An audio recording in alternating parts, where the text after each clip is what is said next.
বিশ্বাস করো, তোমার মনের মধ্যে যে এত নোংরামি আছে সেটা জানলে আমি তোমাকে কোনোদিন বিয়ে করতাম না। বাড়িতে এসে গেছি, বউ পয়সার অভাবে না খেতে পেয়ে বসে আছে, সেদিকে কোনো ধ্যান নাই, কাজে যাওয়ার নাম নেই, পয়সা ইনকাম করার নাম নেই। সত্যি তোমার কি জন্য যে বিয়ে করেছিলাম কে জানে। আচ্ছা বউ, তুই আমাকে এখন একটা কথা বল, তুই তো আমার সবকিছু দেখে শুনে তারপরেই তো আমার সাথে প্রেম করেছিলিস, তাহলে এখন বিয়ে করার পর এরকম বললে হবে? সেটা বলেই তো আমার সব থেকে বড় ভুল হয়েছে। তুমি এত নিকম্মা জানলে তখন তোমার সাথে আমি পালিয়ে আসতাম না। তারপরে সেটা প্রেম করার আগে ভাবতে তো, এখন ভেবে কোনো লাভ আছে কি? তখন তো এইসব দেখে এসেছিলিস, মজা লেগেছিল তখন লাই। হ্যাঁ, সে তো নয়, ওসব দেখে এসেছি, কিন্তু বাড়িতে তো কোনো কিছু নেই, খাওয়া দাওয়ার টাকা পয়সা কিছুই নেই। তুমি কিছু ইনকাম করে নিয়ে এসো, তো তুমি সেটাও যাচ্ছ না, কাজে যাচ্ছ না। শোন, বাড়িতে যেটা আছে সেটা দিয়ে 2-1 দিন চালিয়ে নে, তারপর আমি ব্যবস্থা করছি, দেখছি কি করা যায়। আচ্ছা, সে না হয় তুমি ব্যবস্থা করবে, কিন্তু বাড়িতে শুয়ে থেকে কি আর কোনো ব্যবস্থা হবে? তার জন্য তো বাইরে যেতে হয় গো। কিন্তু তুমি তো সারাদিন বাড়িতে শুয়েই আছো, বাইরে গিয়ে তো একটু দেখো কি করা যায়। বলে তো তোমাকে যদি এখন এই আসল কথাটা বলি না তাহলে তুমি রেখে যাবে, সেই জন্য বলছি না, তাছাড়া তোমাকে আসল কথাটা বলতাম আমি। এখানে আবার আসল নকলের কি আছে বলো তো? তুমি যদি কাজে না যাও কি করে টাকা আসবে, আর কি বা খাবো আমরা? একসাথে সংসার করতে গেলে তার তো একটা খরচা আছে নাকি? সেটা তো তোমাকেই আনতে হবে, বলো? তোমাকে তো রোজগার করতে হবে, তাই না? শোনো বাড়া, তোমার ওই আগের ভাতার না পঞ্চায়েতে প্রধান ছিল, ওই যত 100 দিনের কাজ আসতো, রাস্তার কাজ আসতো, সেই টাকা ভালো করে কাজ না করে সব পকেটে ভুততো। তার তার সংসার তো রাজার হালে চলবে, আমার কি সংসার মানে ওই রাজার হালে চলবে? দিন গেলে মানে আমাকে কে টাকা দিচ্ছে বলো, তাই আমার রাজার হালে চলবে? এখন এইসব টাকা পয়সার পরোয়া করি নাই বলেই তো তোমার সাথে চলে এসেছি, তাছাড়া কি তোমার সাথে আসতাম বলো? আচ্ছা আচ্ছা, বেশ বেশ, ঠিক আছে, দেখছি কি করা যায়। কি করা যায় দেখছি মানে? তুমি কি বলছো যে তুমি এখন কাজে যাবে না তাহলে? আমি কাজে যাবো না তো একবারও বলি নাই, এই তো বর্ষা লেগেছে, ধান পোতা আরম্ভ হবে, তখন আমি ঠিক কাজে চলে যাবো। তখন প্রত্যেকদিন 300-400 টাকা করে ইনকাম করে নিয়ে আসবো, দেখবে। তোমার কথা শুনে আমার কি মনে হচ্ছে জানো? মনে হচ্ছে এই গ্যাসটা ধরিয়ে গ্যাসের উপর আমি চেপে পড়ি। এ এ এ বউ, এ বউ, তুই ওসব কথা বলছিস কেন? আমার কষ্ট হয় না বুঝি? একদম ওসব কথা বলবি না, ভালো বলে দিছি। কষ্ট হয়, যদি কষ্ট হতো তাহলে বাড়িতে চুপচাপ বসে না থেকে তুমি কাজে যেতে, টাকা ইনকাম করে আনতে। কিন্তু কষ্ট হয় না বলেই তোমার, তুমি চুপচাপ এই বাড়িতে বসে আছো। এই মহা মুশকিল বটে তো, আশ্চর্য ব্যাপার ভাই। তুমি কি মানুষের শরীরের সুবিধা অসুবিধা বোঝো না নাকি? চলো, আমি গরিবের ছেলে হতে পারি, ঠিক আছে, টাকা পয়সা পকেটে না থাকতে পারে, কিন্তু তোমাকে যে ভালোবাসা দিয়ে শারীরিক শান্তি দেবো সেটা তুমি ওই টাকা পয়সাতে পাবে না গো। কিন্তু তুমি যদি আমার কাছে একটা সোনার হাত চাও, এক কানের দুল চাও, সেটাকে আমি দিতে পারবো বলো? কিন্তু আমি তো তোমার কাছে সোনার হারও চাইনি, কানের দুলও চাইনি। আমি তো শুধু তোমার কাছে দুবেলা পেট ভরে শুধু খেতে চেয়েছি, আর তো কিছু চাইনি আমি তোমার কাছে। কিন্তু সত্যি কথা বলতো, তুমিও কি আমাকে সেটা দিতে পারছো বলো? একটা পুরুষ মানুষ হয়ে যদি নিজের বউকে দুবেলা পেট ভরে খাওয়াতে না পারো, তাহলে তোমার কি করা উচিত? যাও, বাটি নিয়ে ওই রাস্তার ধারে বসে পড়ো, রেল লাইনে চলে যাও। অকর্মণ্য কুড়িয়ে বালের পুরুষ মারা তুমি। শরীরের ভালোবাসাতে যদি সবকিছুই হয়ে যেত, তাহলে দুনিয়াতে হিরে মুক্তা মানিক সোনা কিছুই লাগতো না। মানুষ তাহলে গাড়ি বাড়ি এসি খাট বিছানা এসব কিছুই করতো না।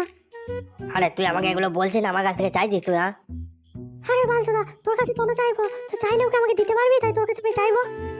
আজকে 1.5 মাস ওদের জন্য তোর সাথে এসেছি, শুধু 3 বার দিনের শোয়া ছাড়া আমাকে আর তুই কি দিয়েছিস বল? না 3 বেলায় ভালো করে খেতে দিয়েছিস না কিছু? আচ্ছা তুই শালা আচ্ছা বেদম হয়ে বলিস তো বাবু, তুই কি বাড়া সব কিছু ভুলে গেছিস নাকি? কেন বলো? না, আমি কিছুই ভুলিনি, মনে হচ্ছে তুমিই ভুলে গিয়েছো। ভুলোনি? তুমি যখন এমএলএ বাড়িতে ছিলে তখন আমাদের ভালোবাসা করতে অসুবিধা হতো, তোমাকে জড়িয়ে ধরতে কিস করতে অসুবিধা হতো, সেই জন্যই তো তোমাকে আমি এত দূরে নিয়ে এসেছি, তাই না, বাড়ি থেকে? আর তুমিও তো সেসব মেনে নিয়ে জেনে শুনেই তো আমার সাথে এসেছো।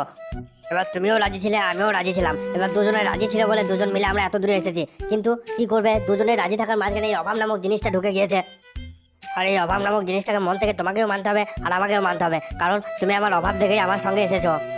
আর তুমি যদি বলো যে না আমি অভাব মানবো না, তাহলে বিশ্বাস করো আমার কাছে মরণ ছাড়া আর কোনো রাস্তা নেই, আমার এটাই একটা রাস্তা। কারণ আমি এই 1.5 মাসে যা বুঝলাম, তুমি অভাব সহ্য করতে পারছো না। আমার মনে হচ্ছে তুমি আবার তোমার ওই স্বামীর প্রধানের কাছে যাওয়ার চেষ্টা করছো। আর আমি মরে গেলে তুই তখন তোর আগে স্বামীর কাছে চলে যাবি, আর তোর স্বামীও টুক করে তোকে ঘরে ভরে নেবে। আর ও কি আছে ঘরে ভরে নেবা লাগে?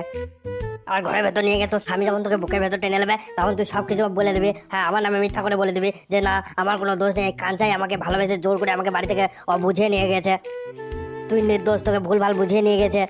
আর তুই তখন তোর স্বামীর কাছে ভালো হয়ে যাবে, আমি সালা যত বদমাশ হয়ে যাবো। আমি যদি না মরে যাই তাহলে আমাকে আর কোনোদিন গ্রামেও ঢুকতে দেবে না, আর গ্রামে ঢুকলেও তোর সালা প্রধান আমাকে খুন করবে। তাহলে বোঝ, তুই বোঝ তোর কেমন ভালোবাসা, এই ভালোবাসা না ছলো না, বোঝ তুই বোঝ। তুই আমাকে এমন ভালোবাসা বেঁচেছিস যে আমার মৃত্যু কামনা করছিস, হায় রে সত্যি ভালোবাসা। মৃত্যু হলে হবে? আমি এরকম ভাবে ঘরে বন্দি হয়ে দুবেলা না খেয়ে আমি থাকতে পারবো না, আমি তোমার সাথে আর থাকতে পারবো না এরকম ভাবে। তোমার সাথে যে দুবেলা ভালো করে খেতে দিতে পারে না, একটা শাড়ি দিতে পারে না, একটা ভালো শোয়ার জায়গা দিতে পারে না, তার সঙ্গে কি জন্য থাকবো? আমি থাকতে চাই না তোমার সাথে। সারাদিনে কোথাও কাজে যাবার নাম নেই, শুধু বাড়িতে শুয়ে আছে আর রাতে দুপুরে আমাকে লাগাচ্ছে। আমি পারবো না এরকম ভাবে তোমাকে লাগাতে দিতে। তুমি কাজে যাও, নইলে আমি তোমার কাছে আর থাকতে পারবো না আমি এরকম ভাবে। ডাক পুরুষের একটা কথা আছে বুঝলি, সেখানে বলেছে যে সম্পর্ক ছিন্ন না হলে কেউ বুঝতে পারে না যে কে আপন কে পর। তা তোর কথাবার্তা শুনে এখন মনে হচ্ছে যে যাকে আমি সব থেকে ভালোবাসতাম সেই তুই এখন আমার সব থেকে বড় শত্রু। শুনো, সে শত্রু হলে আমি হবো, তাতে কোনো অসুবিধা নেই, কিন্তু আমি এরকম ভাবে আমার জীবন কাটাতে পারবো না বাস। বাহ বউ, বাহ বাহ বাহ, কথাটা পুরো স্বার্থপরের মতো বলে দিলি রে। মুখে একবার তোর আটকাইলো না কথাটা বলতে। শোনো, স্বার্থপর আমি নয়, স্বার্থপর হচ্ছে তুমি। তোর বলতে লজ্জা লাগে না? স্বার্থপর আমি না স্বার্থপর তুই? দেখ নিজে ভেবে দেখ। করে কান্দা বলো। এই বোকাচোদা লেওড়া আবার এখন কি করতে আসছে? করে বলো। হ্যাঁ হ্যাঁ বল বল, কি হয়েছে কি হয়েছে? কি হয়েছে কি? ডাকছি না যে ভিতর দিকে আসতে। বলছি শাশুড়ি মা আপনি ভালো আছেন তো? কই আছি? এ কি মা, কি হয়েছে কি? আপনার মুখটা এরকম লাগছে কেন? দেখছি না বোকাচোদা, বর্ষাকাল পড়ে গেছে, তাই বর্ষাকালে বৃষ্টি হয়েছিল, কালকে খানি বৃষ্টি ভিজে গিয়েছে, তাই ঠান্ডা লেগে গিয়ে মুখটা খানি ওরকম হয়ে গেছে। ও আচ্ছা, তা শুধু ঠান্ডায় লেগেছে, আর কোনো অসুবিধা টসুবিধা নেই তো শাশুড়ি মা? না বে লেওড়া, অন্য কোনো অসুবিধা নাই দেখছিস না? তুই বেলা বেশি গাল পাকাম না করে এদিকে আয়। আর কোনো অসুবিধা হলে আমাকে বলবেন মা, কোনো অসুবিধা হবে না। এই বোকাচোদা, তোকে বেশি মুসুবিদ্যা করতে হবে না, তুই কি বলবো বলে এসেছিস সেটা বলে যা। হ্যাঁ মানে বল, তুই এখানে কেন এসেছিস বল। তুই জানিস না আমি কেন এসেছি? শোন না, আমি আজ থেকে ওসব কিছু জানি না, ঠিক আছে? ওটা যার মেয়ে তাকে জিজ্ঞাসা কর, আমার কিছু জিজ্ঞাসা করবি না আজ থেকে। কি বাড়া, কি হয়েছে কি? তুই বাড়া আজকে আবার ঝামেলা টামেলা পাকালি নাকি? আমি কি বালমালা মেয়ের বাপ নাকি, তাই আমি ঝামেলা পাকাতে যাবো? ও যার মেয়ে তাকে জিজ্ঞাসা কর, আমাকে কিছু জিজ্ঞাসা করিস না। আচ্ছা শাশুড়ি মা, তোমাদের মাঝখানে কি কিছু হয়েছে নাকি? দুজনের এত মন মেজাজ খারাপ। শোনো ভাই, তোমার একটা পরিষ্কার কথা বলি, তাতে তুমি রাগ করো, গুসা করো, যা করবে করো, আমার কিছু করার নেই। দেখো ভাই, তেল আর জল কোনোদিন মিস খায় না, আর কোনোদিন মিস খেতে পারেও না। মানে মানে মানে মানে এসব এসব কি বলছো শাশুড়ি মা? এসব কি বলছো? দেখো ভাই, আমি আমার বড়লোক স্বামী ছেড়ে আমি এই গরিব স্বামীর হাত ধরে বাড়ি থেকে বেরিয়ে চলে এসেছি। তার খেসারত এখন আমাকে দিতে হচ্ছে। গরিব স্বামীর হাত ধরে বাড়ি থেকে চলে আসার বিনিময়ে আমি দুটো এখন কিছু খেতে পেয়েছি না, দুবেলা পেট ভরে খেতে পেয়েছি না, না একটা পড়ার কিছু আছে, না একটা খাওয়ার কিছু আছে। আর আমি মা হয়ে কোনোদিনই চাইবো না যে আমার মেয়ে তোমার মতো একটা গরিব ছেলেকে বিয়ে করে আমারই মতো কষ্ট করুক। তা মা, আসলে ব্যাপারটা কি হয়েছে আমাকে একটু খুলে বলো তো দেখি। আরে বোকাচোদা, তোকে বেশি কাল পাকাম করতে হয়নি, তুই বাড়ি যা, চুপচাপ বাড়ি যা। বুঝলে বাবা, কি হয়েছে না হয়েছে সেটা আমাকে জিজ্ঞাসা না করে যে বলছে না যে কিছু হয়নি, তুমি তাকেই জিজ্ঞাসা করো, তাহলে ভালো জানতে পারবে। কি ব্যাপার কাজটা? কি ব্যাপার কি তোর? এ বাল ব্যাপার, তোকে বেশি মাথা কামাইতে হবে না মারা, তোকে কাল ভেঙে দেবো, তুই পালিয়ে যা এখান থেকে মারা।